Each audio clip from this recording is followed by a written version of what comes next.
mission for Indian country is specifically to empower tribal communities to work with tribal law enforcement, to work with tribal leadership, to work with tribal communities, so everybody is on the same page and knows exactly what to do when a child goes missing.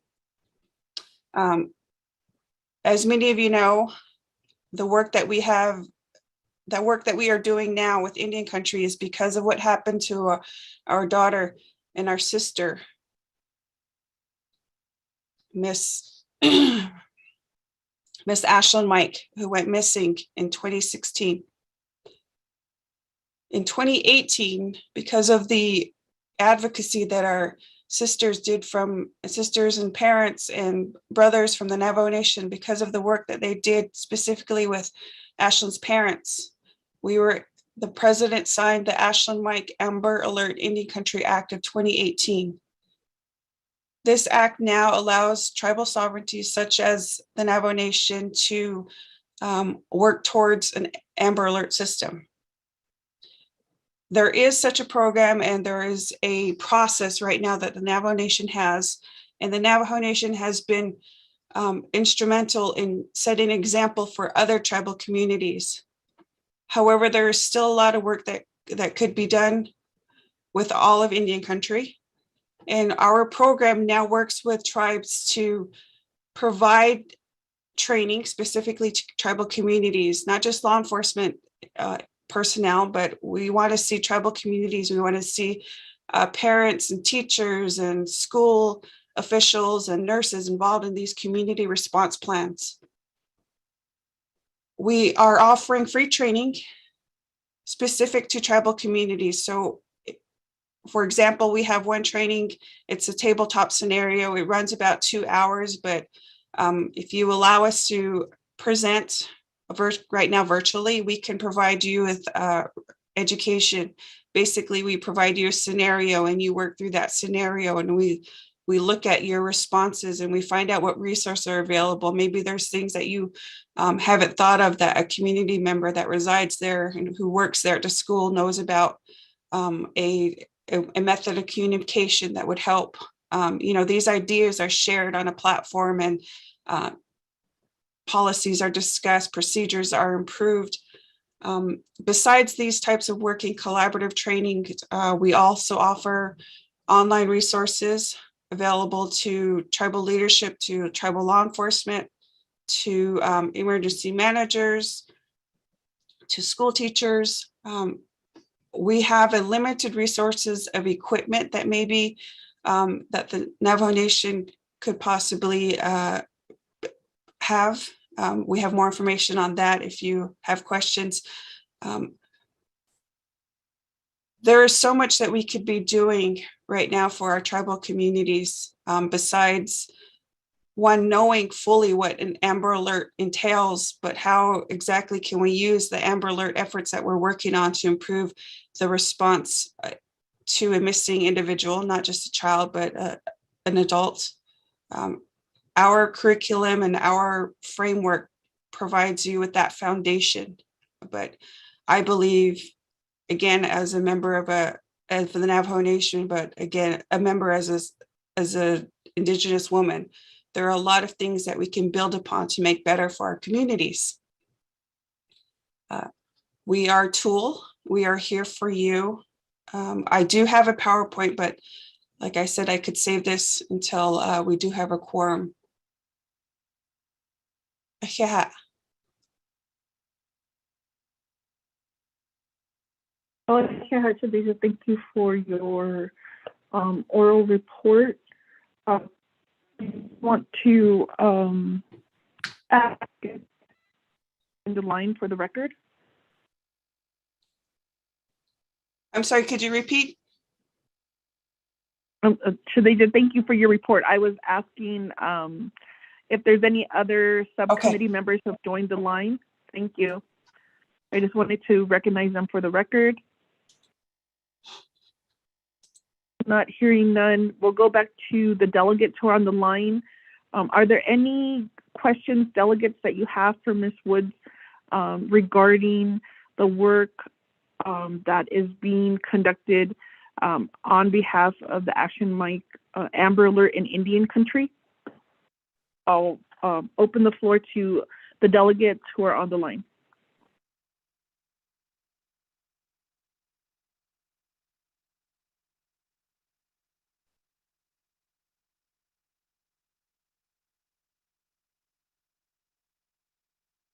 So delegates to unmute, it's *6. But what I'll ask, in terms of now, what is the communication and partnership that you have with the Navajo Nation? I know that we've worked with Mr. Harlan Cleveland with Department of Emergency Management. Are they or have they been identified as the point of contact when it comes to the federal Action Mike Amber Alert initiatives? And what are possibilities if delegates want to host additional training or include their community when it comes to how to address when there's a missing child in our communities? Thank you. Yes, to answer your first question regarding Mr. Harlan Cleveland, yes, we do have connections and partnerships with Mr. Cleveland. When in my position, I work with the state coordinators across the nation. So in my meetings with the Amber Alert coordinator from Arizona, as well as the Amber Alert coordinator from New Mexico, both of them have mentioned that they have worked with Harlan Cleveland on Amber Alerts previously specific to the Navajo Nation. I understand Mr. Harlan Cleveland also is in the capacity as emergency manager.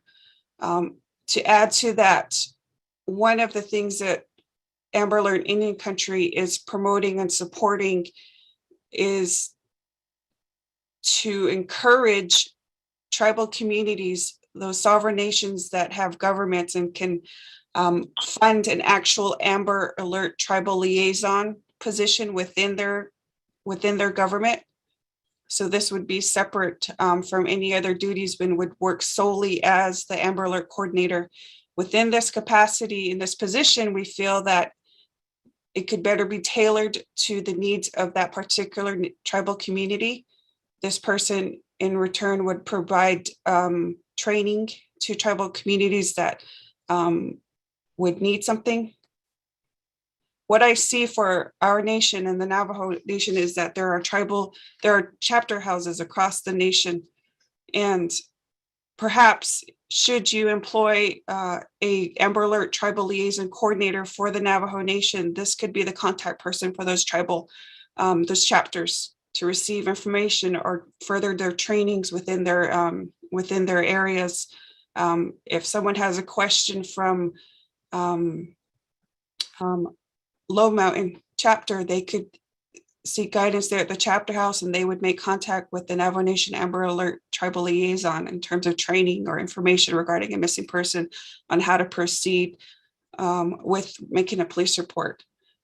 These things, again, would be specific to the needs of your nation. So we're encouraging other tribal sovereign nations, if this is something that you feel could benefit, what can we do to help? We do have a general job description for this position. It is not anything that we provide funding for. Again, it's just an idea that we propose to tribal communities. In terms of training, we do offer training for law enforcement, for public safety, but we also encourage community response teams.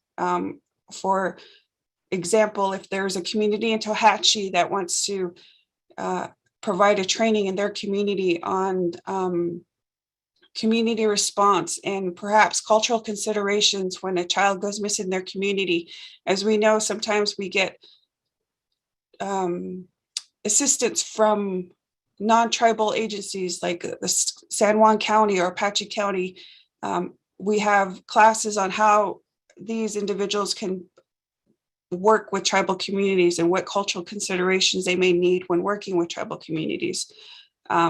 So going back to the community response, we can offer these types of classes. What exactly is an Amber Alert? what qualifies as an Amber Alert for the Navajo Nation or the state of Arizona or the state of New Mexico or the state of Utah, depending on what area you're in. We can provide these simple courses for the communities. Again, it would be at your desire. You basically would have to reach out to us. We will only come when we are invited. This is the respect that we have for the tribal communities and the tribal leadership within your nation, within the nation. So the training is free. We don't ask anything of the tribes that we are working with. If we weren't in a COVID phase where we weren't allowed, we currently aren't allowed to travel right now. If we weren't in this current phase, we would come to your location and we would, again, not charge anything to the community. And I must stress, this was all because of the Ashland Mike Amber Alert and Indian Country Act that was signed in 2018. So all the grants that we receive are funded solely for the purpose of making this outreach to tribal nations.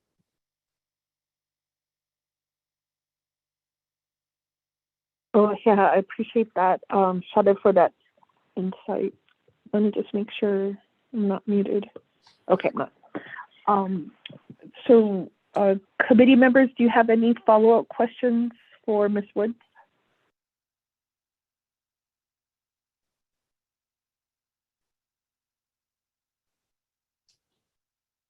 What I wanted to ask Ms. Wood, in terms of the coordinator position, have you seen any other tribal nation develop that position, understanding that your program doesn't provide that funding, but is there another nation that we could look to or make sure that we're implementing best practices when it comes to the Ashland Mike Amber Alert? Delegate Crotty, no, we have not seen any development towards an actual position being used by a tribal nation. Okay, thank you for that. And in terms of, we have received a handful of requests from chapters who initially created alert teams. Those are the local response and now have been trained through FEMA and other organizations and now are certified. What is the steps that we would need to take to help? Could this be a virtual training for the community, or is it best to do it hands-on? Because we do have communities who are organizing and they are the ones who help with the initial search. I know that's been a point of tension. Seeing the criminal act. So we want to make sure that we're training the community to be able to best respond and be able to preserve evidence or areas to enhance the law enforcement response. What could be some recommendation, or what part of your training would address those issues to help community members, especially the families who will immediately start to them child?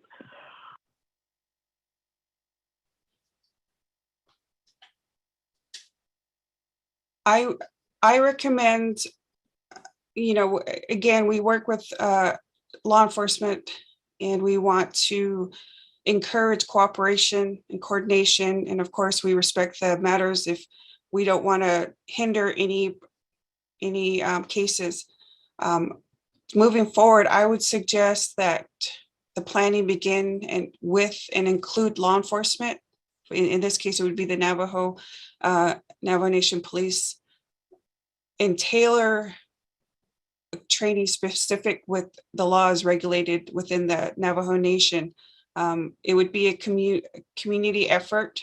It would be a team effort, but with respect to the laws and lands of those upheld by the Navajo police, we would work with them before proceeding on such a training. It is something that's possible. We have a lot of our trainings that specific to CART, which is canvassing and response.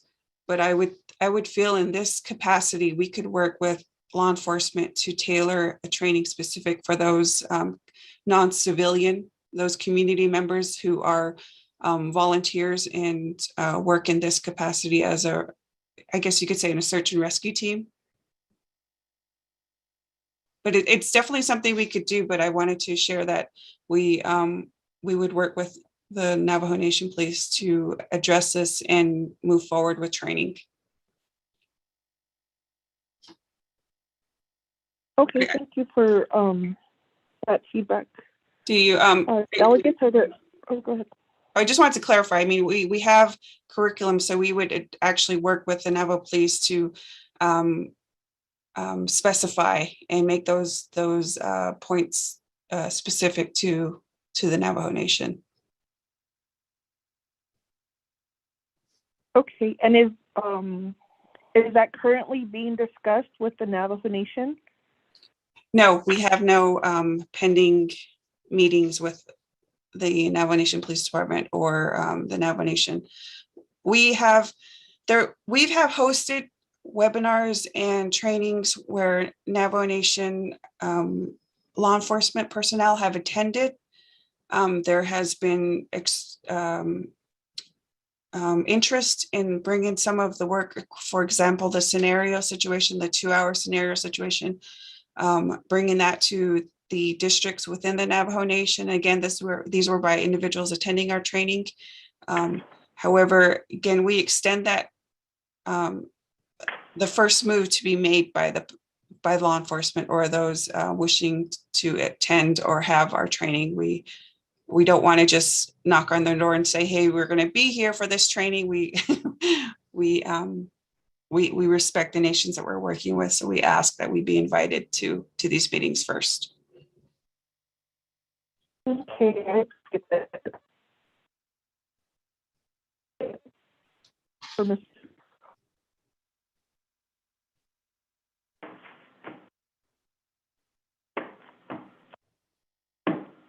Okay, thank you, Shadeb. What we can do is, if we're able to provide or get a quorum today, then we'll continue with your report.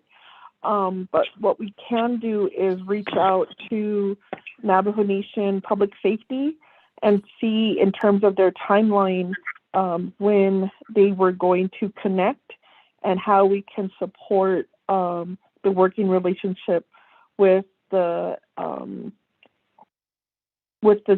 training and technical assistance program and how we want to incorporate that onto Navajo Nation. So I appreciate your report, and it gives us guidance on what are some of the next steps. So thank you very much. If you could be on standby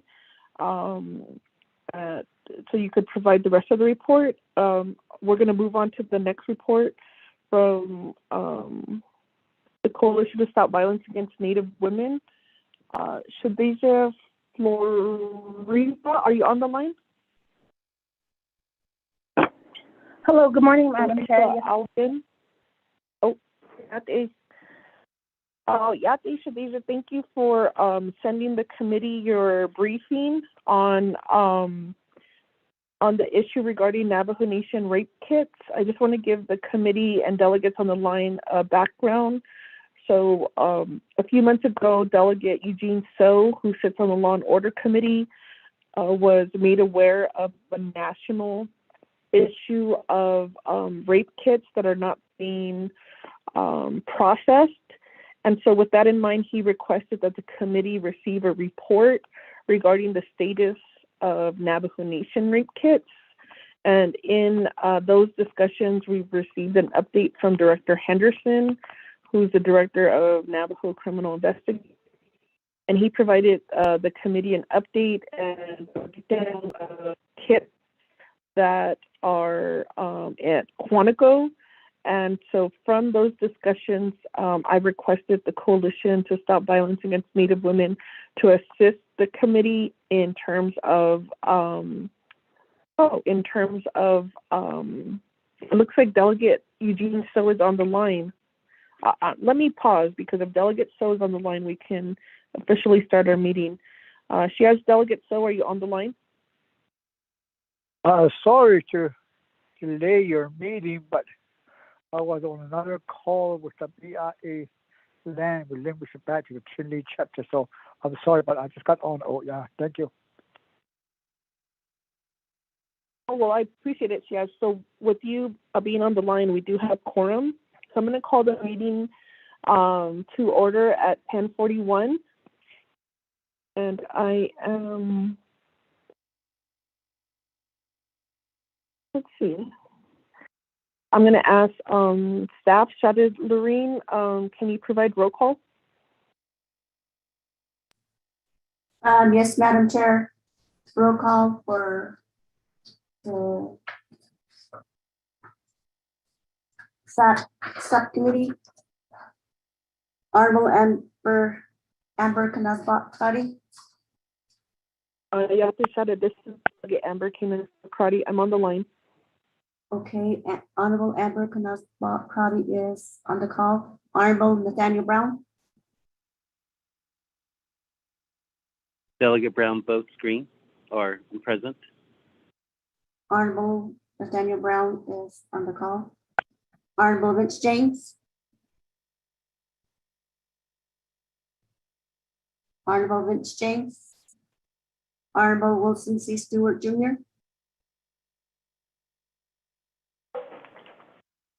Honorable Eugene So.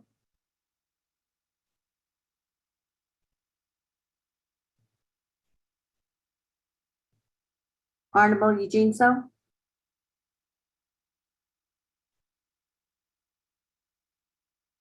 Honorable Paul Begay. Delegate Paul Begay is on the line. Honorable Paul Begay is on the line. Honorable Rich James.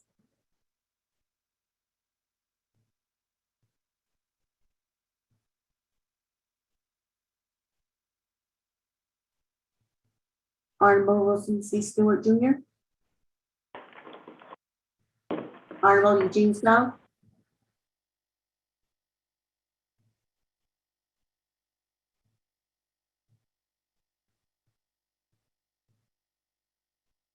Honorable Eugene So.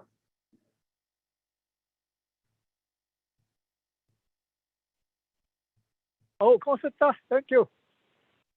Honorable Eugene So is on the call. Madam Chair, you have 4 members present.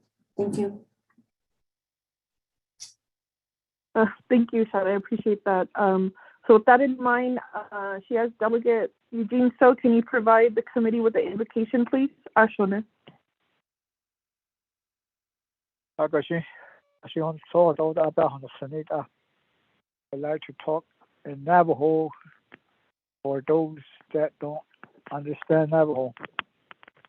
I like to talk Navajo because of the people that me understand what I'm saying and what I'm requesting for, and to the universe and into the future.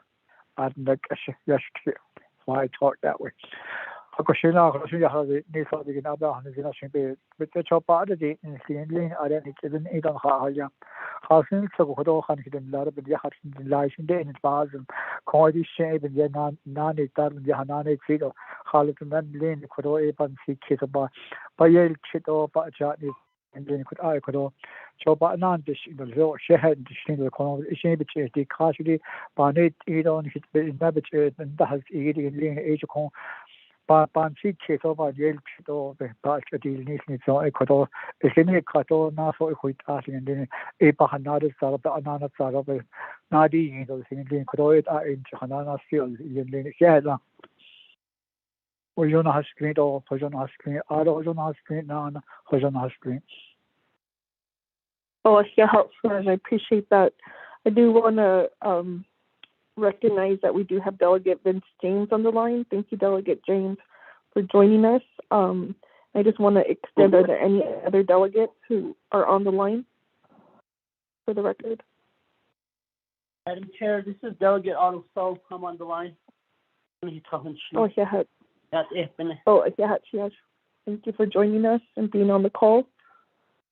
Shada, this is Delegate Charlene So on the call.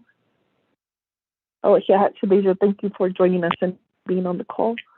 So we'll move forward with our agenda. And and we'll go to recognizing guests and visiting officials. So for individuals on the call, I do have Taisha Wood with the Amber Alert Training Institute is on the call. Floripa Allegan with the Coalition to Stop Violence Against Native Women is on the call. I do see Dwayne Crank with the Office of Government Development on the call. Shiaj Tristan Black, I think with Navajo Nation Youth Council is on the call. James Leslie, do you want to introduce yourself for the record? Good morning. My name is James Leslie. Toba Anishla, the Bella Jene Bashichin, Hodahani, the Shichain, Madishkizne, the Chanela. I'm originally from Houck, Arizona. I live in St. Michael's. I work for the Division of Behavioral Mental Health Services in Fort Defiance. I'm a principal substance abuse counselor, and it's good to be here. Shiaj, we appreciate you for joining the committee. Shiaj, Tristan Black, did you want to introduce yourself to the committee? Yeah, Shema Yaja. Donna and the Sinigi Kia on in the Sle, or Twidichini, Bashichin, but any the Shichedo, Kazatana the Chanel to Helene and Asha. I don't send Anji the Shagondo Arctic Eshte, a Naval Nation Youth Advisory Council Banash at large member representative. So good morning, everybody. Oh, yeah, Shiaj, thank you for joining the call. Shiaj, Dwayne Crank, do you want to introduce yourself to the committee, please? Yeah, Shanantani Delegate Amber Crotty. Thank you for the introduction. I am a policy analyst here at the Office of Navajo Government Development, and I just want to say good morning to all the officials and delegates who are on the line. Hakushin, thank you for joining us. And then Shadez, Michelle Morris, do you want to introduce yourself to the committee, please? Oh, I'm sorry, was I on mute?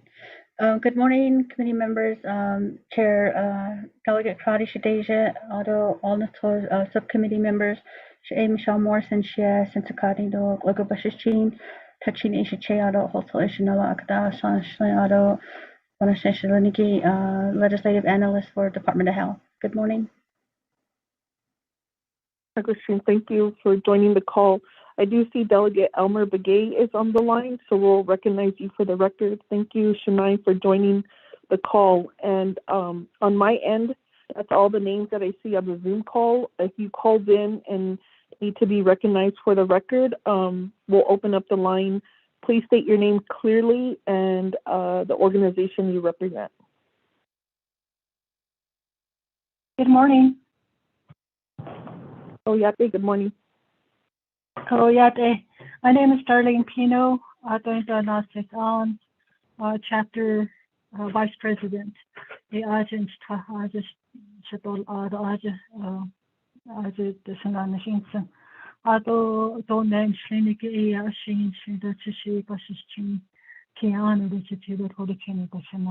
Thank you. Oh, Yate, Shawet, thank you for joining the call. Any other caller on the line that wants to be recognized for the record? Yate, good morning. Good morning. Yate.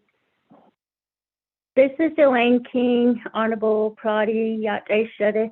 I'm with the Family Harmony Program in Crown Point. Adon Shenige Turit in Slaw Twehaglin a Bashichin, Kia Ana a Dashiche, Ashin a Dashanel. I'm the Community Involvement Specialist with the Family Harmony Program. So Yate. Oh, Yate, thank you, Shawet, for joining the line. I appreciate your service and the many years and your mentorship. I appreciate that. Callers, anyone else on the line that needs to be recognized for the record? Good morning. My name is Darva Kilanchini.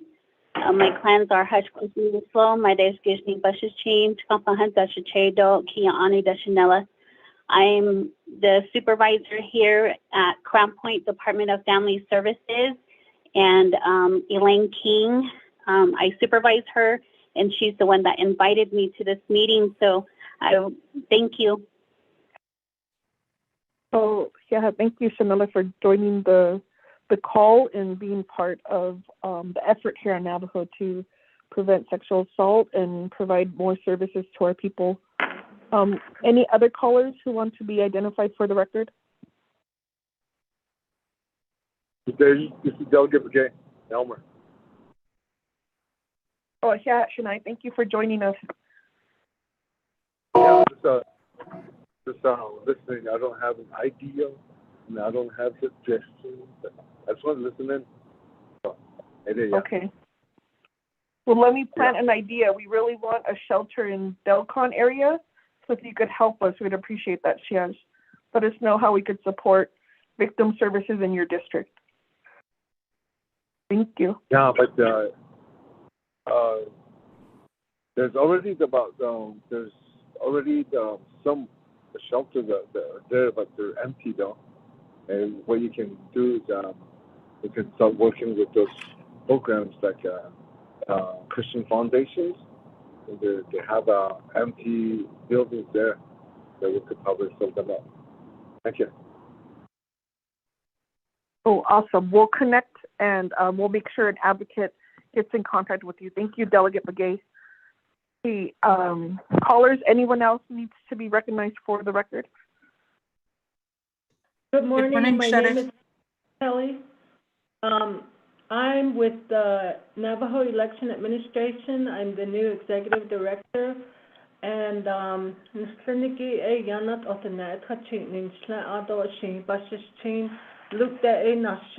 this is my first time listening in. So I'm just listening. Thank you. We appreciate that. Thank you for joining us, Shade. I did hear one other individual. Good morning, Shada. This is Sherelle. I'm on the call. Oh, yeah. Thank you, Shadeja, for being on the call with us and supporting the committee. Any other callers?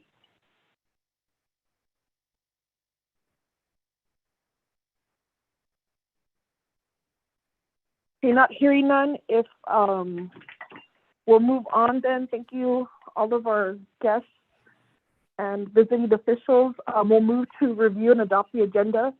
Shade, Maureen, can you read the agenda into the record? Thank you. Yes, thank you, Madam Chair. I'll go ahead and read the agenda, proposed agenda of this Sexual Assault Prevention Subcommittee of Navajo Committee of the 25th Navajo Nation Council regular meeting through telecommunication, Friday, November 19, 2021, 10 a.m. Presiding Honorable Amber Knazvat Crowdy, Chairwoman, Nathaniel Brown, Vice Chairperson. 1, call meeting to order, roll call and invocation. Number 2, recognize guests and visiting officials. Number 3, review and adopt the agenda. Number 4, review and adopt the journals. There's one for October 29, 2021. 5, receiving reports. 8, report from Resita Building, PSAP Supervisor, Navajo Police Department, Shiprock District, and consultant assisting with the E91 project. B, report from Kaisha Wood, Project Coordinator, Amber Alert in Indian Country, Amber Alert Training and Technical Assistant Program on the Amber Alert System. C, report from FORPA, Oregon Sexual Violence Project Coordinator, Coalition to Stop Violence Against Native Women, CSVANW Policy Brief on Navajo Nation Rape Kits Backlog. And going to 6, old business none, 7, new business none, 8, close of meeting, adjournment, announcement and adjournment. Madam Chair, thank you. Thank you, Shade. Committee members, can I receive a motion, please? Motion, Delegate James. Okay. Thank you, Delegate James. Second. Was that Delegate So? Oh, thank you. Second by Delegate So. Committee member. on the agenda?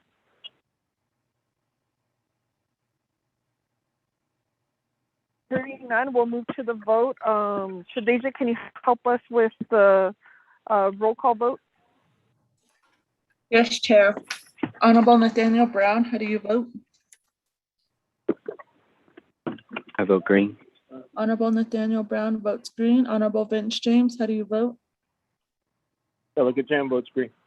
Honorable Vince James votes green. Honorable Wilson C. Stewart Jr., how do you vote?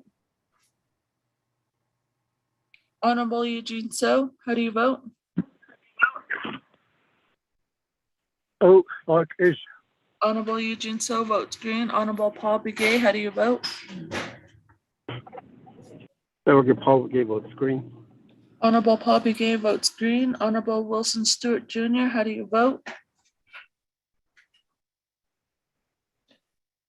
Honorable Madam Chair, Amber Canesba Crotty, I have 4 in favor, 0 opposed, and Chair not voting, Madam Chair.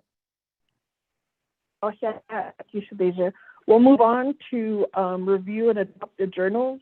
A journal was sent out for October 29th, 2021. Can I receive a motion to adopt the journals? Delegate Paul Begay to adopt the journal.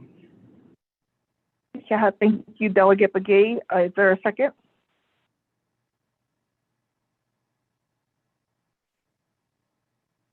Second, oh Delegate Jam. the Kate now says Thank you. I did hear Delegate James. Second. Any questions, committee members on the journal? Hearing none, we'll move to the roll call vote. Shadeja, if you could help us with the roll call vote, thank you.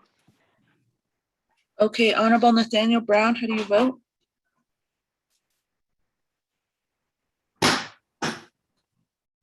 Delegate Brown votes green. Honorable Nathaniel Brown votes green. Honorable Vince James, how do you vote? Delegate Jam votes green. Honorable Vince James votes green. Honorable Wilson C. Stewart Jr., how do you vote? Honorable Eugene So, how do you vote? what is oh shit. Honorable Eugene So votes green. Honorable Paul Begay, how do you vote? Delegate Paul Begay votes green. Honorable Paul Begay votes green. Honorable Wilson C. Stewart Jr., how do you vote? Honorable Madam Chair, Amber Canesba Crotty, 4 in favor, 0 opposed, and Chair not voting, Madam Chair. Oh, yeah, thank you, Shadeja. Moving forward with the agenda, we're moving on to receiving reports. Letter A, we're going to see, Miss Billy, were you able to join the line? We know there was some delay in getting approval. Okay, I just wanted to give Miss Billy that opportunity. Committee members stated earlier, Miss Billy was still waiting for approval to provide the report in coordination because they do have a consultant.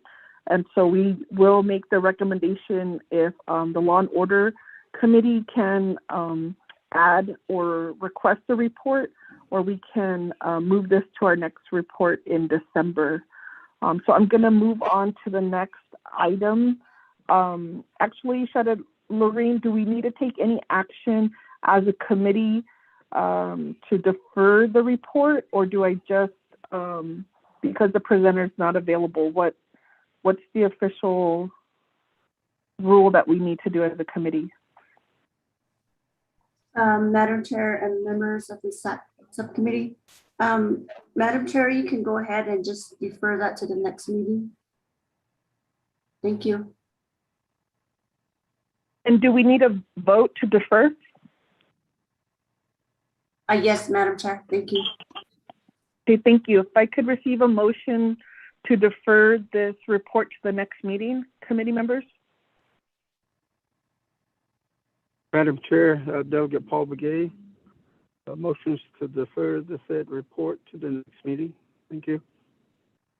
Thank you, Delegate Begay. So we'll defer. May I receive a second?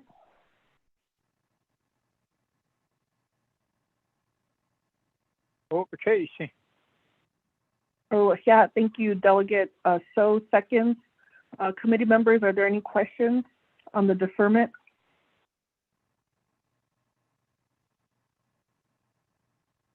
Not hearing none, or not hearing any, I apologize. Shadeja, can you help us with the roll call vote? Thank you. Okay, Honorable Nathaniel Brown, how do you vote?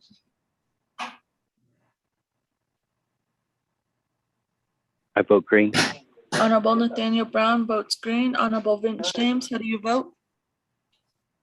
Delegate James votes green. Honorable Vince James votes green. Honorable Wilson C. Stewart Jr., how do you vote? Honorable Eugene So, how do you vote? Honorable Eugene So votes green. Honorable Paul Begay, how do you vote? Delegate Paul Begay votes green. Honorable Paul Begay votes green. Honorable Wilson C. Stewart Jr., how do you vote? Honorable Madam Chair, you have 4 in favor, 0 opposed, and Chair not voting, Madam Chair. All right, thank you, Shadeja. I appreciate that. We'll move down to the next report. Ms. Wood, are you still on the line with us? Oh.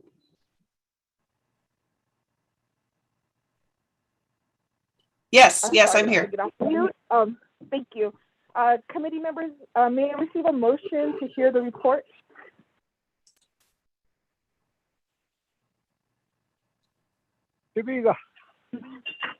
Okay, Delegate So, motion second.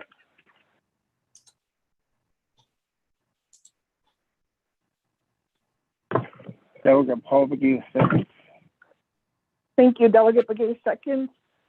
Ms. Wood, if you can move forward with your report to the committee. Thank you. Thank you. Delegate Crotty, could I share my PowerPoint? If so, could I get rights via Zoom?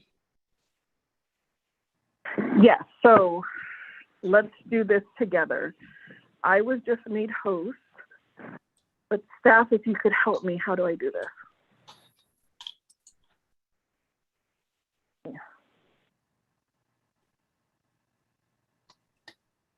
I'll go ahead and introduce myself again.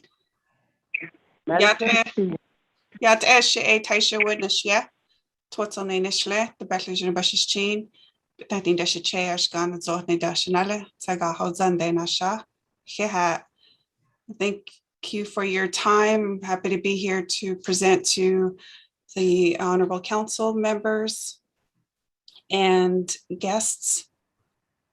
Let's see if I have right. Yes, I do. My name is Taisha Wood. I am the project coordinator for Amber Alert Indian Country. We are a federally funded program from the Department of Justice. That's the United States Department of Justice. We offer tailored programs and trainings for tribal communities to improve their response plans regarding the now what is known as the Ashland Mike Amber Alert Indian Country Act of 2018. I am a member of the Navajo Nation, as I introduced myself in with my clans. We are all familiar with the incident that occurred in 2016 with Ashland Mike. Her work has prompted a need and resources to be provided to tribal communities to improve, enhance, and build capacity to respond to missing and abducted or endangered children from tribal communities. As I mentioned, we are a grant-funded program, so all our resources are provided for free to tribal communities and those sovereign nations within the United States of America.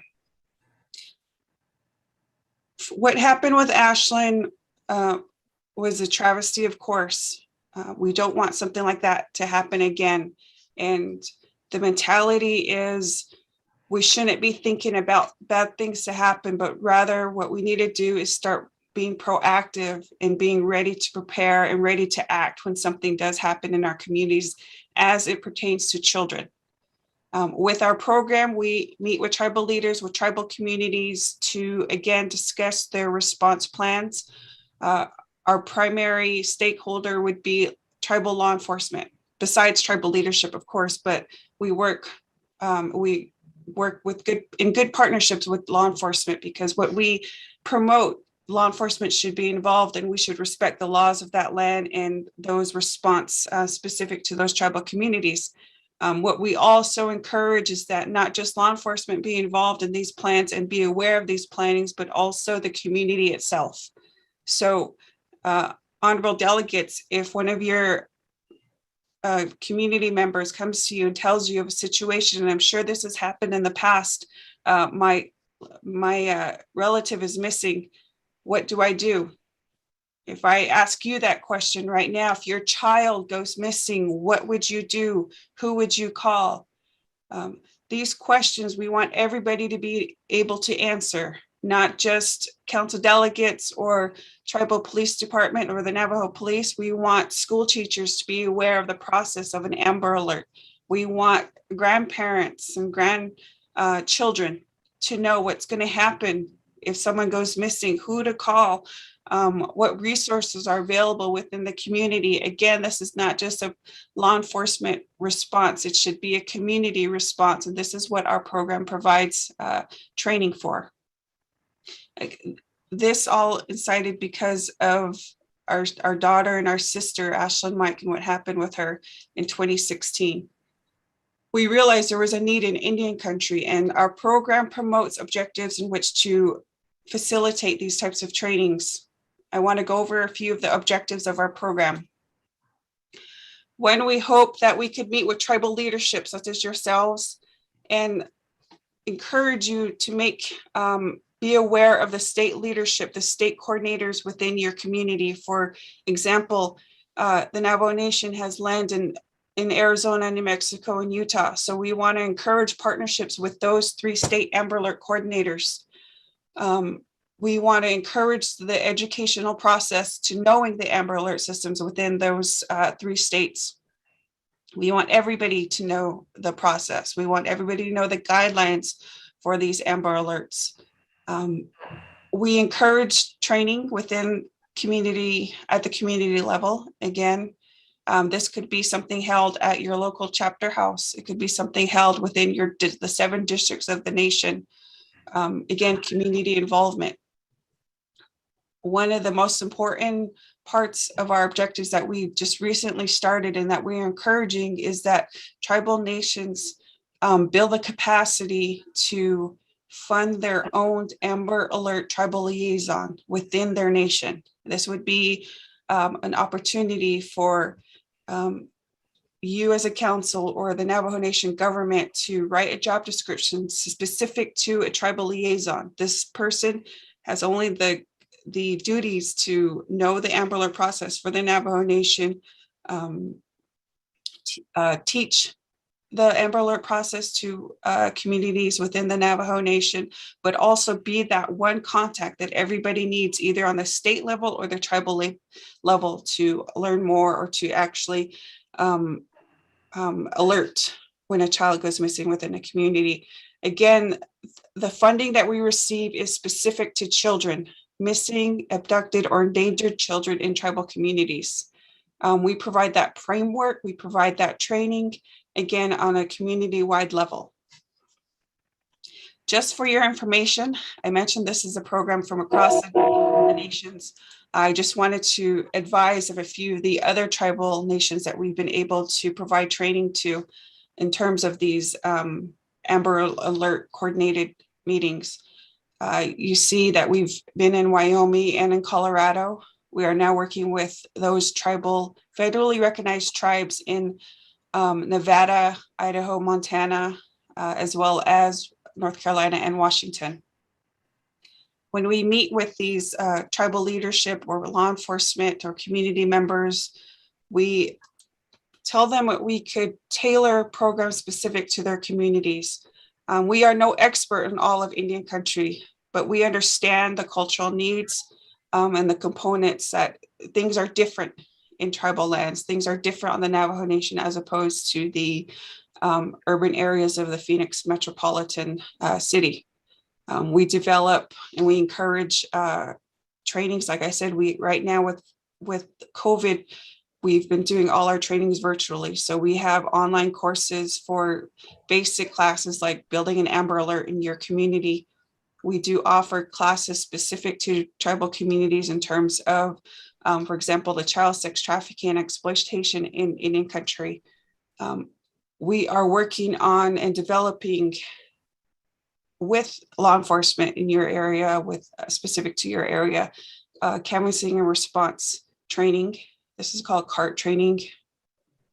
We also have training for dispatchers on how to respond when someone calls and says they've got somebody missing. We have training specific for those positions as well. These positions, these trainings that we provide, again, are specific to your tribal communities. We could build something specific to your needs and the things that you want to address within your community. We work hand in hand with law enforcement. We encourage partnerships. We encourage cooperation on all levels. Other resources that we have been able to provide recently are, as you see from the PowerPoint, we have a Amber Alert Indian Country Technology Toolkit. When we receive fundings to promote our program, a lot of the fundings that we receive is for travel. And this means going to tribal communities and meeting them face to face, sitting down with them and listening to their challenges and helping them through the process of creating a implementation program for Amber Alert. Because of COVID, we had a lot of money left over, and what we were able to do is get approval to take this money and use it to equipment. So right now we are providing to federally recognized tribes a toolkit that you see on the left-hand side of the screen. It's a tough book. It is a camera. It is a portable printer. We have a scanner also in a headset. And the idea behind developing or creating this toolkit is addressing some equipment that may not be available for law enforcement. So this toolkit would be provided to the law enforcement in that specific unit that responds to a missing or abducted child. The laptop is something, you know, if a police officer or detective needs to write a report, they have a camera on hand. They have the camera in case somebody wants to take pictures or do something live. We understand there is broadband issues within tribal communities. Unfortunately, we don't have any of that capacity right now with this toolkit, but we do offer the hardware and the tools, equipment provided to assist tribes. Again, this is provided to a federally recognized tribe. We have not provided one to the Navajo Nation. I hope that after this presentation, we will get a call from the Navajo Nation to move forward in this type of releasing this type of equipment. Another resource that we provide is this flyer on the left.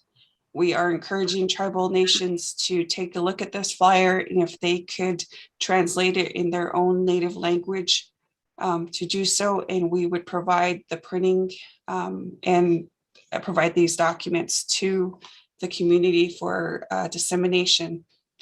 This is a project we started and we were able to complete this year with the Navajo Nation.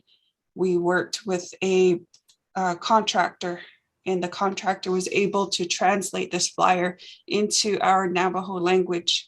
It's basically word for word on some advice for a missing child, or when a child goes missing. This document has not yet been released. Anything we do has to be approved by the Department of Justice. So what we did is we had a member of the Navajo Nation translate for us. And then we completed the formatting and we sent it to the Department of Justice. Once they give their approval, we hope to be sending this document back to the Navajo Nation. We don't have a contact there. Perhaps it could be the delegates, perhaps it could be the chief of police from Navajo Nation. Perhaps it could be the coordinator from emergency management, Mr. Harlan Cleveland, to disseminate these, but this is something that we have available. We're offering the service to all tribes that we're working with. They have the capability to translate, and we can do something for them. Although our website is here, there's more information on our websites regarding the classes that we provide online. There's more information regarding the trainings that we can tailor to fit the needs of the Navajo Nation. This is just a page for those of you that would want to make contact with myself or any of our colleagues. Again, my name is Taisha Wood. You see my email and my direct cell number of 920-841-8845. The other individuals on the list are colleagues and associates that work with us.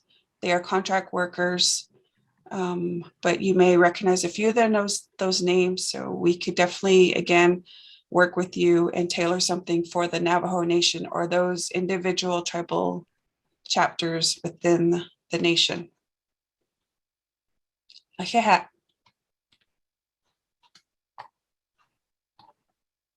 Thank you, Shade. We appreciate that report.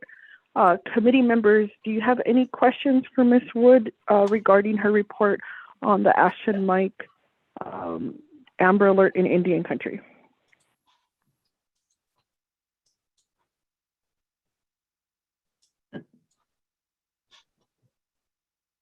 So Shade, I just want to thank you for providing this information and update to the council.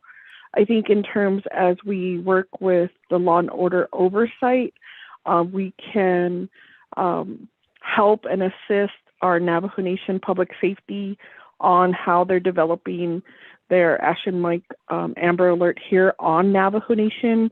Our goal, working with our families, especially our missing and murdered and their relative families, are looking for that training and that support. And so thank you for providing that guidance, and we'll follow up and have a future meeting. But I just wanted to extend one more time, any delegates or committee members on the line who have a question for Ms. Wood? Eugene. Okay, Delegate Eugene So. It sounds to me, the one that made the report are not really fluent in Navajo. What age? Can I ask that question first before I ask?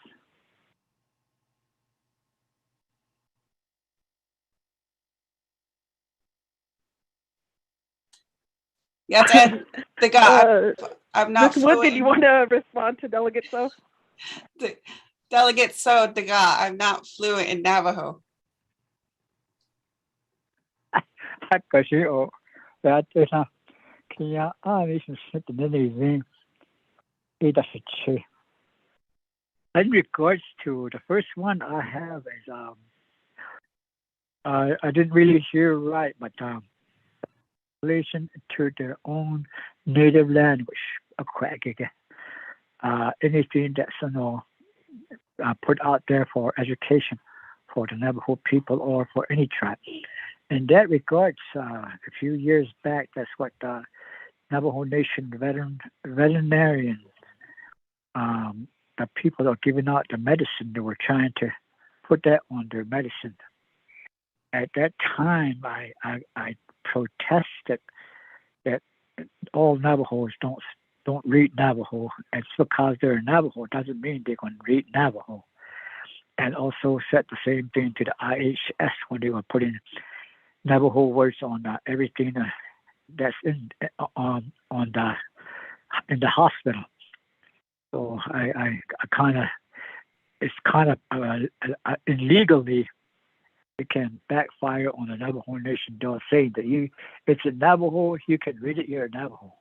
Okay, it's always feel that it should be only for education, like maybe for an interpreter to interpret that to an individual. Okay, beforehand, way back in the days, when the population was a little bit fewer, and only the family of one clan lives within one area. Usually when something happens or somebody is missing, maybe for just a few minutes, or usually our uncles and aunts will be living nearby, maybe just 100, 200 yards away. People will be yelling to each other. Haja Haiko, and then we know everybody by name, and there's Haja, and with the Ish Adishnaga. The master that is so to find out where that young person is. And I guess it also whoever is missing, it depends on how that age also. I quite don't know that. Anyway, to it, that was like an amber alert. Yeah, got people to settle up their horses and start tracking it integrated into hashish. So, and then we're always also aware, everybody's always aware there's somebody else there that they don't know. And they will, tell each other, yell to each other, hi, of course, I joke, gosh, and but those kids, so those are some of the things that how they like gosh, even your kids could not, people used to live that way in that during that time. So we know who's in the area that people don't recognize or other colors. So those are some of the things that how it was lived in those days. So it is at all on this case while in regards to Amber Alert. So it is, and then another thing that really helped at the time, I feel, and I miss it, but I don't think it's going to happen again, but because of what's going on these days, is the bus stop used to be stopped at one place, maybe close to somebody's house, maybe an uncle or an aunt, and everybody, all the younger generation, gets there and they start playing at 1 hour or 30 minutes ahead of time, and they get to know each other. They know who they are. Those are the times when it used to be everything. It helps all the way around. So that's how they used to mingle with the younger generation at that time and have a lot of things, family celebration that clan would get together. All these things used to be happening at that time. The population wasn't that big. So those really helped at that time. But these days, we don't have that these days. We don't have that anymore.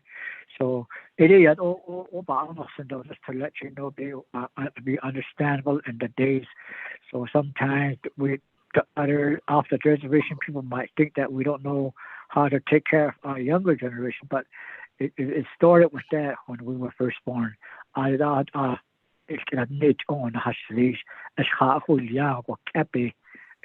So that's how it worked. That works that way. It was used that way. It's got a lot of power at that time. So to this day, we're kind of losing it. So I think we're going to keep on going that route. Since it's kind of, I kind of afraid of it, but I'm reaching into my 70s now, and I'm just afraid for my younger generation. Sometimes I just feel that way. I wish I could have the power to turn it around and start parenting the kids again all over from the start, so we can have a better generation into the future, 10, 20, 50 years into the future. So that's always feel that way. But my sister was missing for so many years, and we looked everywhere, we did everything, but we didn't know she was maybe about 5 miles off in the canyon area where the CI found some bones there, and that's how my sister was found. Even now, so I do have I had a missing sister in my life, and I went through it, and it still affects. Even now, what shall we take care of each other? Look out where everybody is, keep contact. So that's where we really need to educate people that really, reinforce the way of life, clan way of life, and tell them that this is the powerful a powerful thing that we can do. It can protect us, for our kids. Just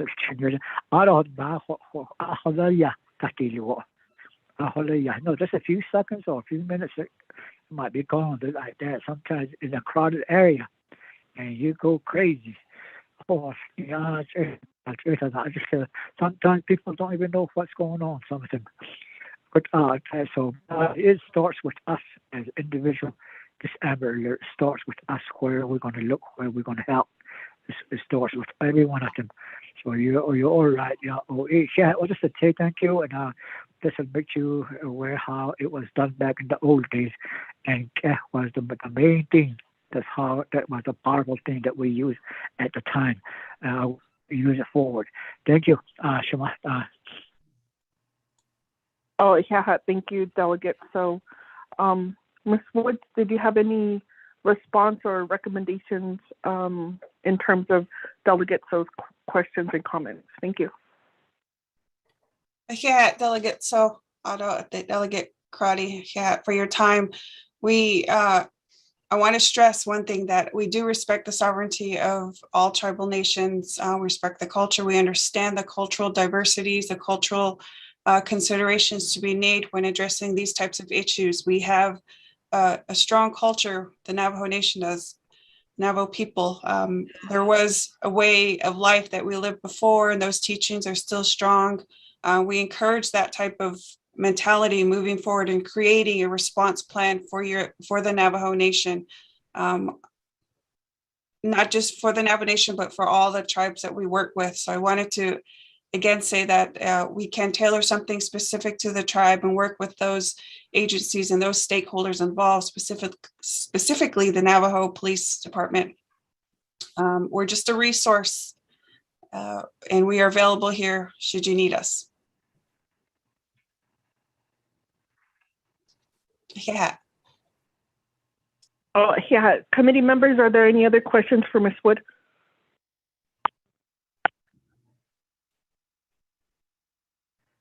Okay, not hearing any. I want to just thank you, Ms. Wood, for providing your report. It's very critical and very timely. We've done a lot of work working with our Cell 1 providers in making sure that the Amber Alert texts were going through. We've seen an increase in that type of involvement, and now the community continues to ask for the training. So we'll have a follow-up meeting with law enforcement and public safety and how we move forward. We'll also bring in our Division of Community Development as they assist the chapters with their emergency training. And so we want to make sure that there's a comprehensive approach. And we could also recommend in terms of how our Department of the Net Education and other divisions can be part of the solution when it comes to Amber Alert and training. So thank you for the report. If there's no other questions, committee members, I will ask Shadeja, can you do the vote roll call for me? Thank you.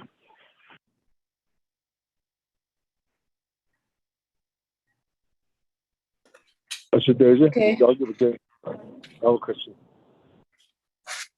Okay, let's hold on the vote. Delegate Begay, did you have a question for Ms. Wood? Yeah, I have a question. Sure, go. Please ask your question. Thank you, Shanae. Okay, yeah, Shadeja, other committee members, Senator, Ms. Wood, I'm not sure, I didn't really get your name, but my name is Delegate Begay from Dalcon, Tiso, in the Naval, and Greasewood area.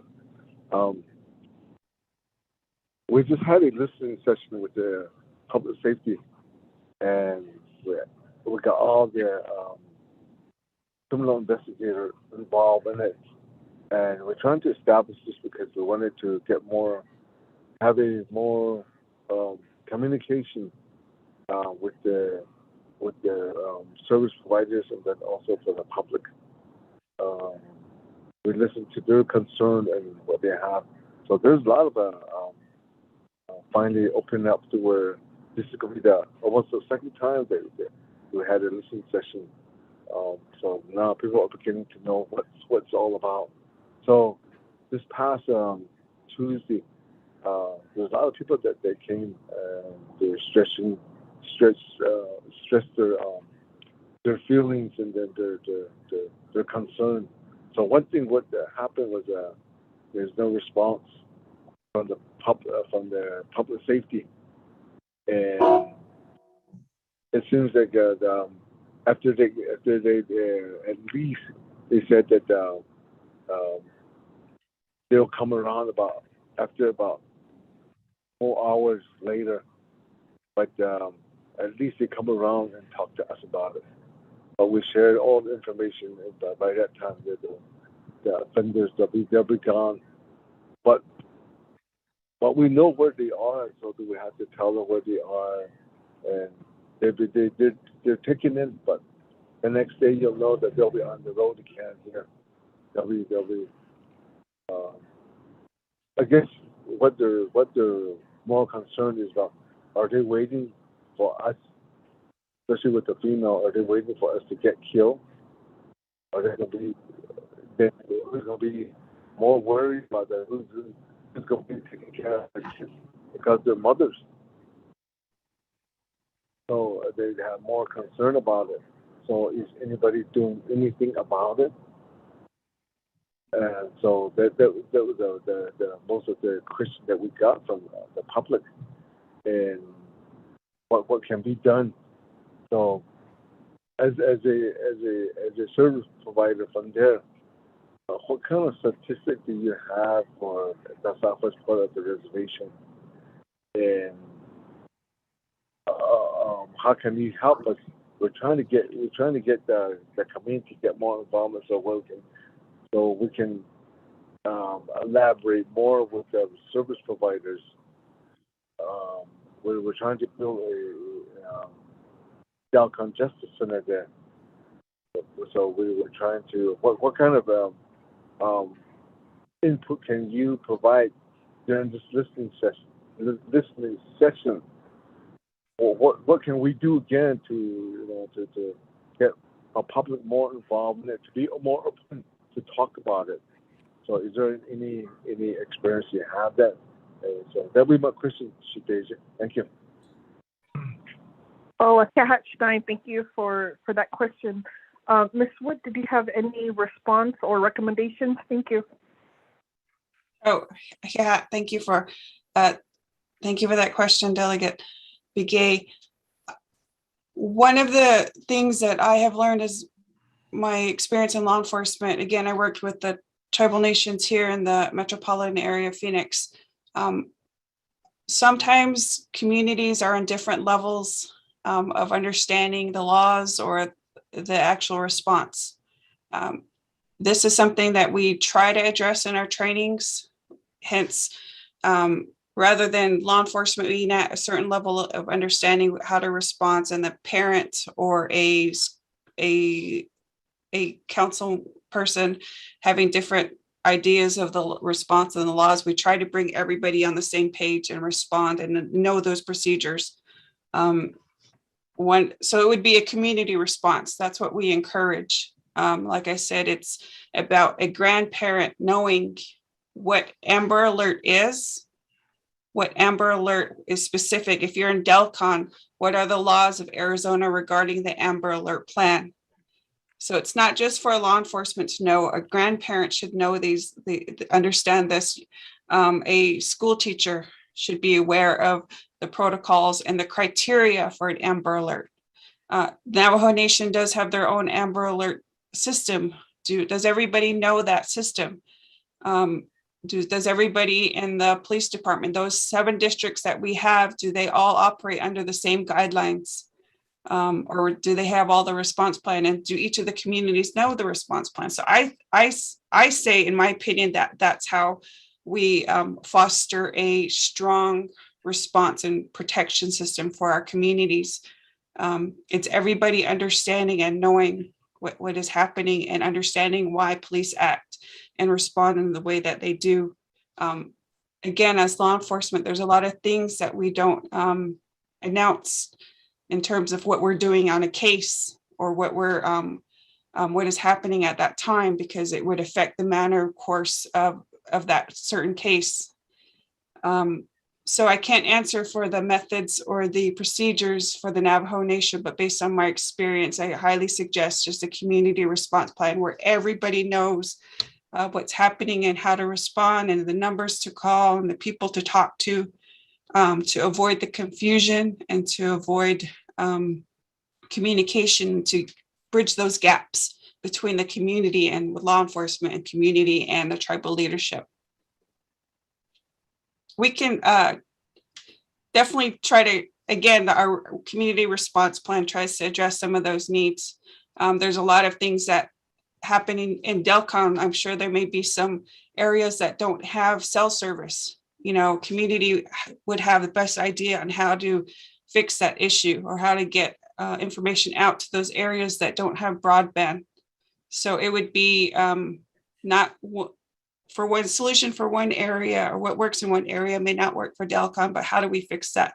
It would be Delcon itself distributing a plan and then sending it to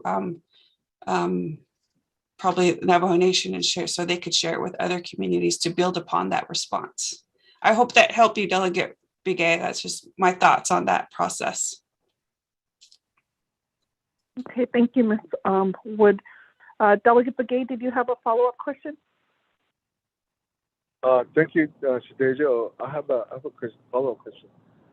Yeah, because right now we're closer to I-40, so it's and then the border town is usually Holbrook, Winslow, and Flagstaff. So then there's usually any inmates or any not inmates, but any offenders, they usually go into the town and they hide there.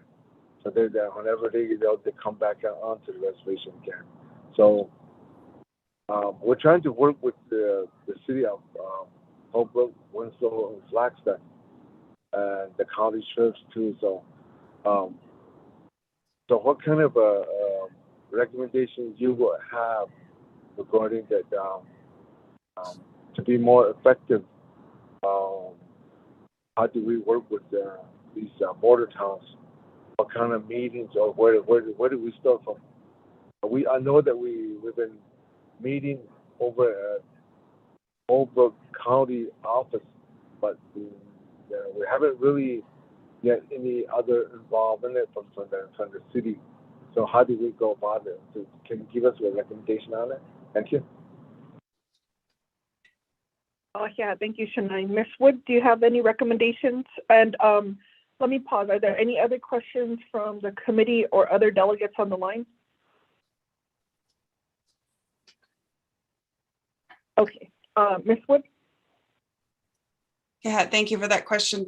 Delegate Begay, my first thought immediately was whenever a non-tribal jurisdiction works with a tribal community, they should be aware of that community, the differences in language, the differences in perception of certain situations.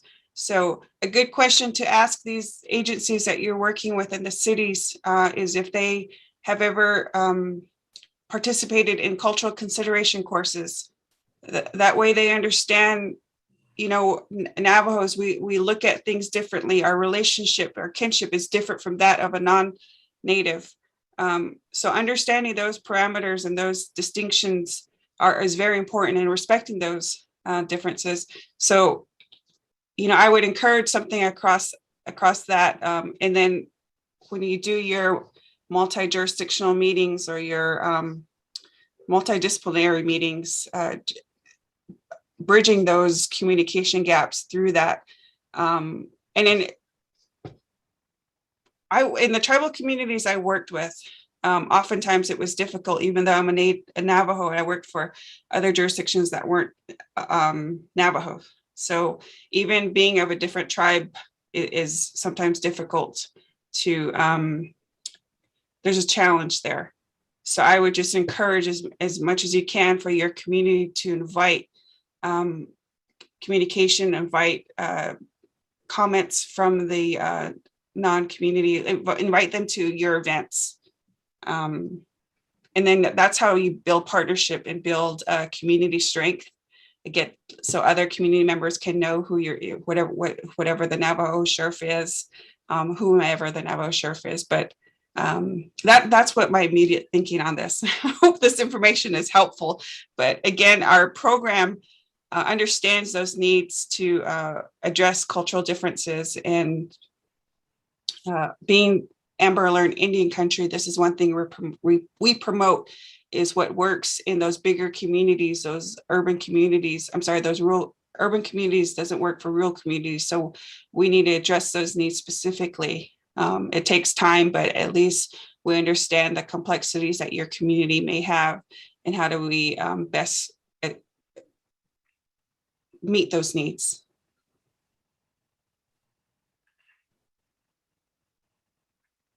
Okay, thank you, Ms. Wood. I appreciate you trying to help and provide recommendations. And it's quite clear that we'll need another follow-up discussion. What we can do is provide your information to the delegates, and hopefully public safety can identify a point of contact so that they're part of the conversations as we move forward to provide community education and a community response plan. Thank you very much. So delegates or committee members, are there any other questions for Ms. Wood?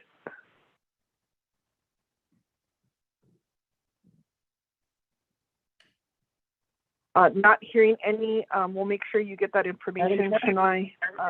Oh, I do hear a delegate. Was there a question? Yes, this was your presentation, and thank you for your presentation. And it sounds like it's more of a presentation of working with tribal nations and especially with the Navajo Nation. And you spoke to multi-jurisdiction. And there's communities on the nation that has multi-jurisdiction. And I myself come from a community that have multiple jurisdiction. And it's where a lot of the, the collaboration between the jurisdictions, needs to occur. And my community in Tuba City, we have a jurisdiction of the county or state of Arizona, and with that jurisdiction of the Navajo Nation. Then we have our neighbors to the south of us there at the Monkopi Village. And with the issues pertaining to the whether it's E911 and all these other services that are needed pertaining to, maybe someone's being abused and so forth, and that information, I guess, has there been any dialogue between that organization, your organization, and to address a community that has that many jurisdiction issues? There may even be four, like in Tuba City, because we have the San Juan Southern Paiute also, who is also a sovereign nation, and when crimes are committed, so forth, and the multi-jurisdiction, people crossing jurisdiction, and tribe may not have that jurisdiction to come on to the nation, and how that dialogue, your program works with, other dialogues such as U.S. Attorney's Office and so forth, to try to address these issues that you have presented to the standing or subcommittee here. My name is Otto So. I represent community Tuba City, and I serve on the Law and Order Committee, and as a vice chairman. And just wanted to see any type of scenarios that you have, because I could easily look at a jurisdictional issue on our neighboring border town chapters that exist, and or with other tribes such as the Hopi tribe, and that's what I guess that's what Honorable Elmer Begay is speaking to. And you have just like in Utah again, you have the same thing again there, that multi-jurisdiction. So just wondering how you guys work through that to try to have a better communication system, so that nobody didn't say you didn't respond or things like that. So just wanted to pose that to you. Thank you. Yes, thank you, Vice Chair Otto So. I appreciate that insight. Ms. Wood, did you want to provide any type of response in terms of the work that you do at the Amber Alert Training Institute? Thank you. Yes, Delegate Crotty. Thank you, Delegate. So another very good question. We have had this experience with multi-level, multi-jurisdictional training, specifically with the Wind River Indian community in Wyoming. Wind River community, the reservation has two sovereign nations that occupy that land, the Eastern Shoshone and the Northern Arapaho. We had a meeting there right before COVID. So in March of 2019, we were on location. We had both tribal councils leadership available at the meeting. The state coordinator for Wyoming was at the meeting, and there were 3 sheriff's departments present in that meeting as well. And these were the surrounding jurisdictions of the Wind River tribal community. Also at the meeting was the Bureau of Indian Affairs Police Department, who respond to the calls within Wind River Indian community. So we had 4 to 5 jurisdictions attending. We had dispatchers at these meetings also from the respective police departments. The state police from Nevada was there. The colonel attended this meeting. So this meeting was in itself, what happens when a child goes missing in the Wind River tribal community? Who responds? Who are we going to call? Who are we going to notify within that during that incident?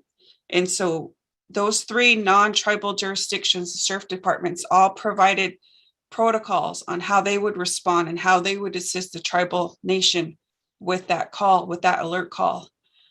What I saw was people shaking hands, again, before COVID, shaking hands. The colonel from Wyoming State Police met the tribal leadership for Wind River Indian community. Again, there's 2 tribes there with 2 separate leaderships.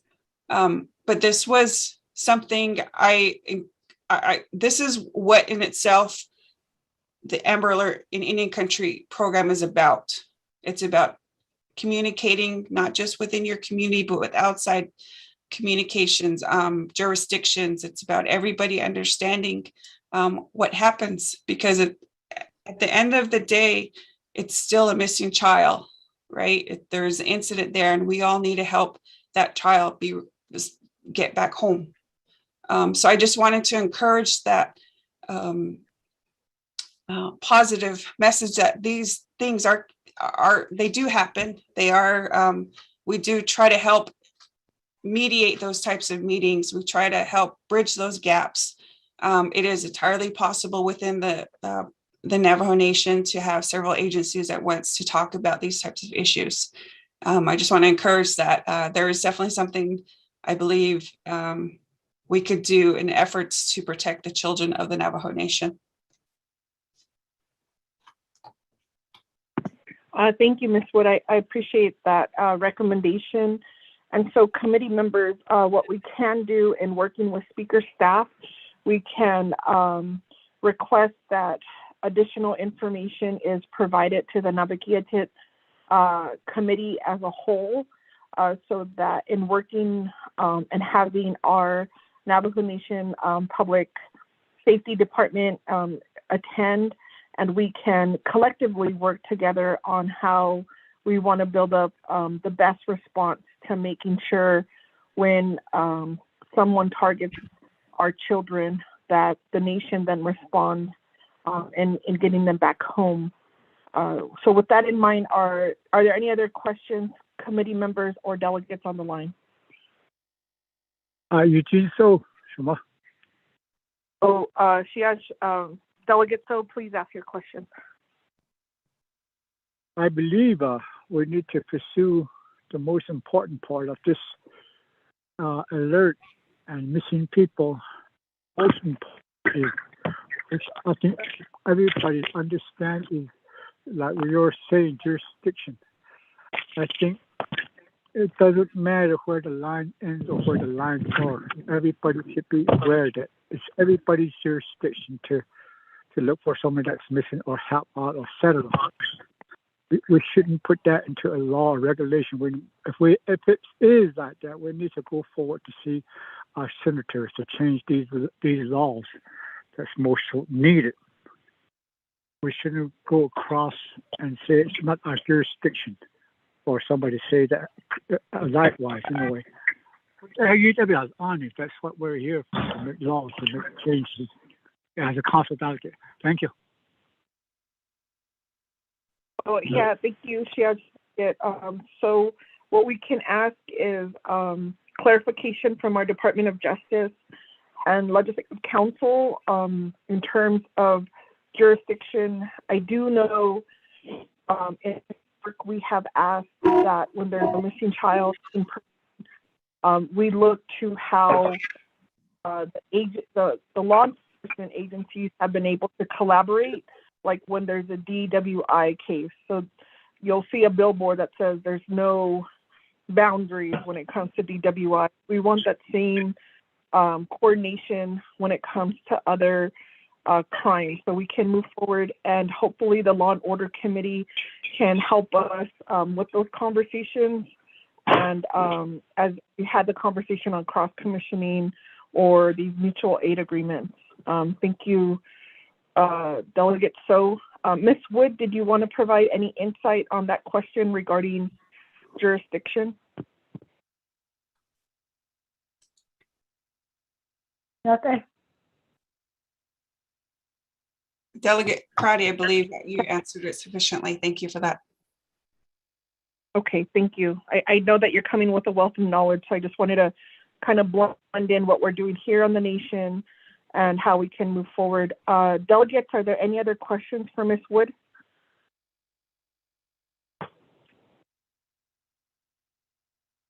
Okay, not hearing any, and we'll follow up with an additional report at Nabakiatian.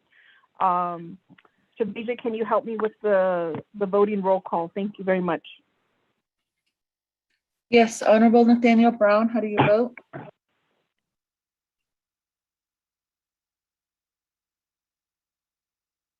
I vote green.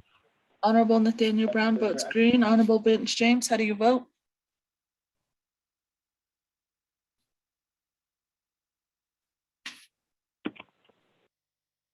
Honorable Wilson C. Stewart Jr., how do you vote? Honorable Eugene So, how do you vote?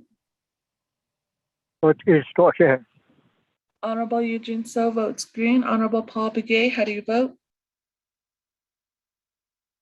Delegate Paul Begay votes green. Honorable Paul Begay votes green. Honorable Vince James, how do you vote? Delegate Tim votes green. Honorable Vince James votes green. Honorable Wilson C. Stewart Jr., how do you vote? Honorable Madam Chair, Amber Knezba Crotty, 4 in favor, 0 opposed, and Chair not voting, Madam Chair. Okay, thank you, Deja, for that roll call vote. Committee members, will move on to report number 3 from Floripa Algon with the Coalition to Stop Violence Against Native Women, and her policy brief that she submitted to the committee via email. So Deja, Floripa, are you on the line? Yes, Madam Chair, I am on the line. Okay, thank you, Floripa. So the way that it's formatted is you'll have 10 to 20 minutes to provide your report. If additional time is needed, please let us know, and then we'll move to questions from the committee members and delegates on the line. Okay, go ahead and start your report. All right, okay. Oh, I'm sorry. Technically, I have to ask, can I get a motion for the report, please? So you could hear the report. Motion, Delegate James. Thank you, Delegate James. Second, please. Delegate Paul Begay seconds. Oh, yeah, thank you, Shiaz. Delegate Paul Begay seconds. Now you may proceed, Deja. Thank you. Thank you. I just wanted to introduce myself really quickly. My name is Floripa Ogin. I'm the Sexual Violence Project Coordinator at the Coalition to Stop Violence Against Native Women. And I am providing a report on a brief that provides a historical understanding of Albuquerque's efforts to address their backlog of rape kits. And so just to provide a summary, as it currently stands, there's a backlog of Navajo Nation, of rape kits belonging to Navajo Nation that must be audited, tested, and reviewed. And in order to understand this, a historical understanding of Albuquerque's backlog may be helpful. The addressing the backlog actually goes back to about 2009 with advocacy efforts from the Albuquerque Shane Collaborative. And then in 2015, Mayor Tim Keller in Albuquerque served as a state auditor and audited and provided an audit of the rape kits that were currently in the backlog. And then after doing the audit in 2018, Mayor Tim Keller signed an executive order to clear the backlog of rape kits. And so at the time, there were over 5,400 untested on the shelves in evidence storage. And by December 2018, half of the rape kits had been tested, and by April 2021, the backlog of Albuquerque rape kits was cleared. And so through this research, it was found that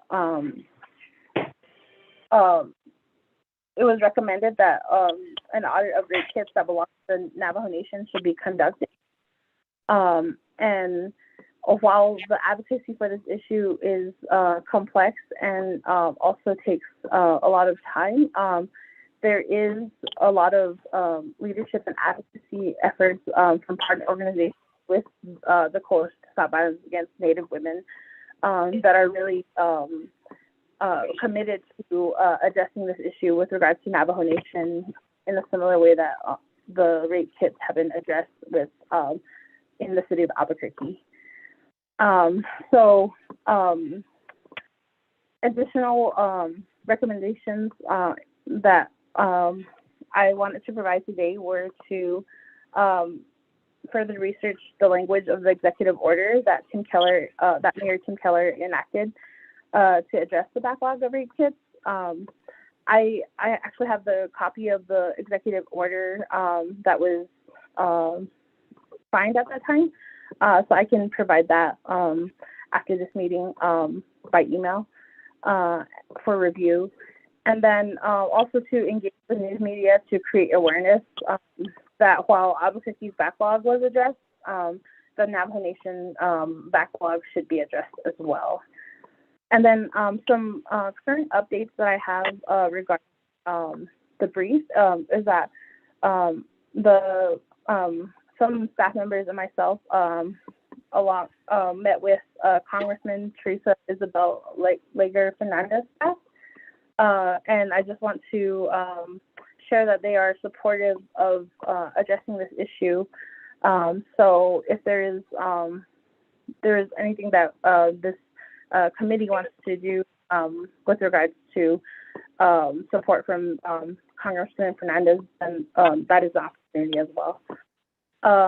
And yes, that is what I have researched so far.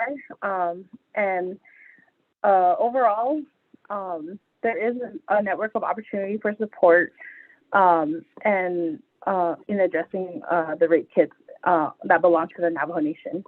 But ultimately, it is recommended that an audit be held to assess the rape kits as they currently stand in the backlog. And that is my report so far. So thank you. And if you have any questions, please feel free to ask.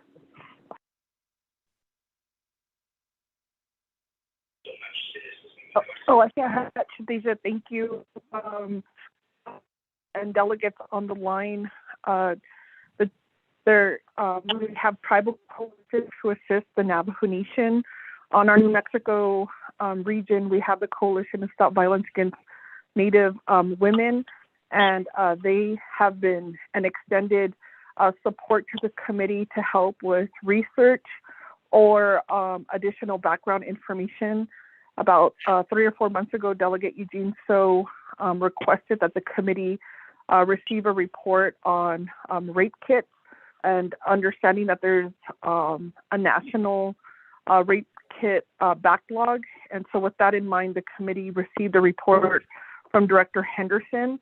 And as we monitor that report, we reached out to NCAI, the National Congress of American Indians. They have a task force on violence against Native women, and they are also going to help the committee in understanding and supporting the nation to address its backlog and to see what type of coordination can be done when it comes to rape kits that are on Navajo Nation. So committee members, I want to open in a second. If you have questions, please identify yourself and we could ask questions to Ms. Olguin. Thank you.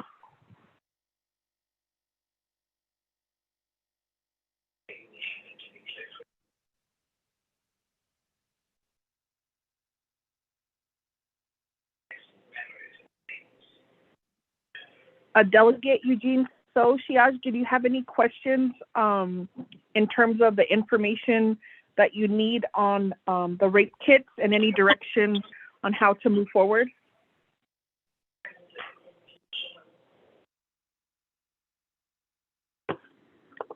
I feel the reason why is it needs to be, it is needed, and also we need to kind of educate the people regards to that, because if there is one and it's urgent need, it needs to be used at that time before time goes by, another second, another hour, etc.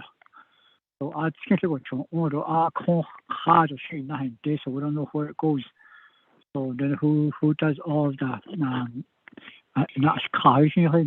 So it education is so we don't, yes, we might be there, but we want to know the process of it and how, when it is good, when it's really needed, when. So we educate the younger generation about regards to this anytime anything does happen, so they won't forget, or our hospital don't forget to overlook those kind of stuff. We do need it. Yeah, thank you. Oh, yeah, thank you, Shiaj, Delegate So. And so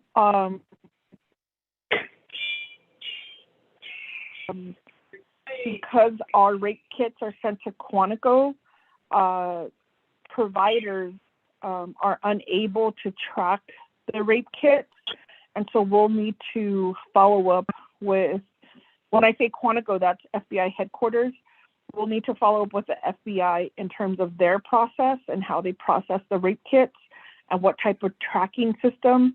And that's where we may need the help of Representative Hernandez Ledger in terms of if there's not an existing process. So I know our surrounding states all require and mandate tracking and processing. And so the state medical labs are not receiving the rape kits. And so we do have a gap in terms of understanding what kits have been processed. Do we have multiple hits on DNA? Are they processing older cases? Because the concern is if there's a statute of limitation, then are rape kits being destroyed? And so there's still additional work that needs to be done around this area. Committee members, are there any other questions regarding the update?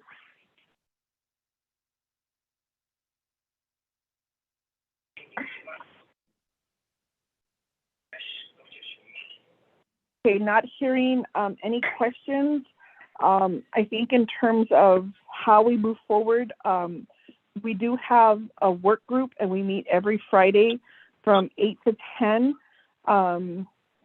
Ms. Olguin, I'll ask if you can provide an update there, and that's when we really discuss like the policy areas. So we could address the tribal, if there's any issues that we need to include in, let's say, our criminal code, like Title 17. We make recommendations at the state level with our representatives, and the upcoming session, if there needs to be any type of additional support. And then that's when we'll provide also guidance at the federal level to representative. And so I will send you, our next time we'll meet is December 3rd. And so we could extend the Zoom invite. And if in the future you want to continue to be part of that work group, we invite you as we're trying to deal with the challenges of what we learned here at the committee level. So thank you for your report. Thank you, Madam Chair. I really thank you for your invitation as well to the work group, and I look forward to receiving the information on the meeting invite. So thank you. Okay, thank you. So if there's no other questions, committee members or delegates, we can move to the roll call vote. Sadeja, can you help with the roll call vote? Thank you. Okay, Honorable Nathaniel Brown, how do you vote?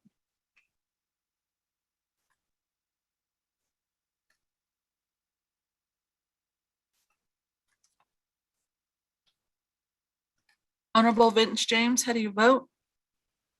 Delegate Dane votes green. Honorable Vince James votes green. Honorable Eugene So, how do you vote? Oh, that is okay. Honorable Eugene So votes green. Honorable Wilson C. Stewart Jr., how do you vote?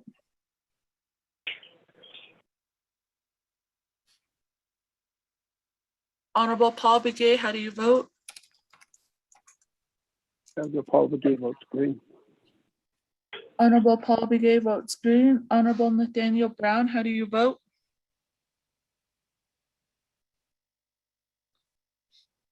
Honorable Wilson C. Stewart Jr., how do you vote? Honorable Madam Chair, body, you have 3 in favor, 0 opposed, and chair not voting, Madam Chair. Agustin, thank you very much. Thank you, committee members. So moving down. This is Delegate Brown. I vote green also.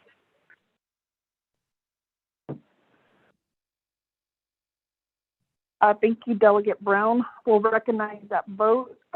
Should they provide an update on the vote tally? Yes, Madam Chair, I can do that. Thank you. So moving down, old business none, new business none. We'll close the meeting.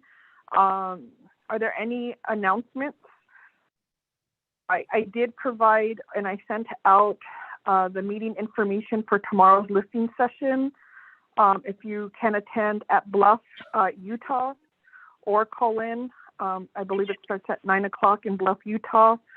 We also, in the scheduling, there was an Arizona U.S. Attorney's tribal listening session that was happening concurrently with this meeting.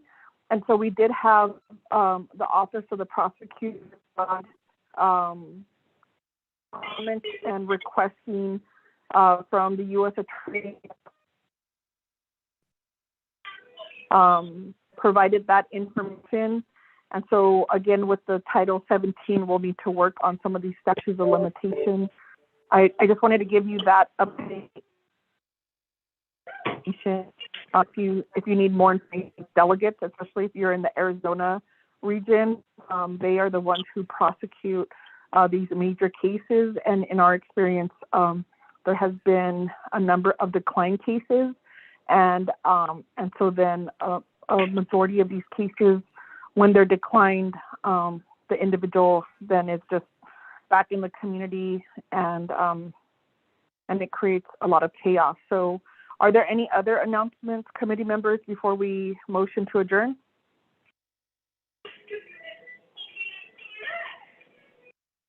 Okay, hearing none, we'll motion for adjournment.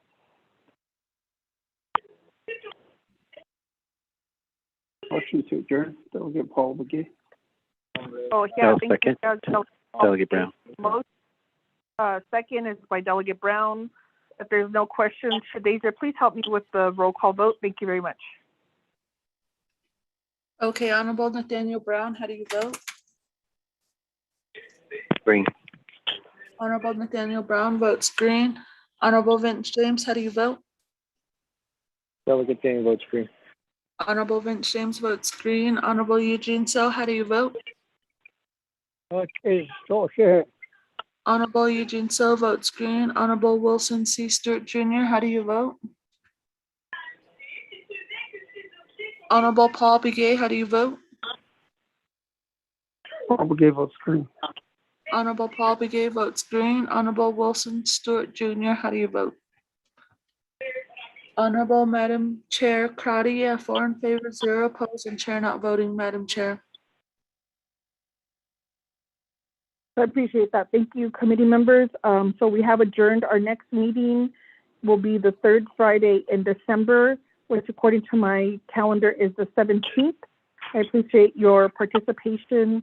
And if you do want additional information, your LDAs are always welcome to join our work group. We meet most Fridays from 8 to 10, and we really dig into the policy matters and developing policy briefings. Today, we discussed the need for shelters and how we can, working with the Office of the Speaker, submit a proposal for the Navajo Recovery Fund to support shelters in districts across Navajo Nation. So thank you very much, committee members. Be well, and I'm glad that we all were able to be in reverent during the eclipse. So yeah, thank you.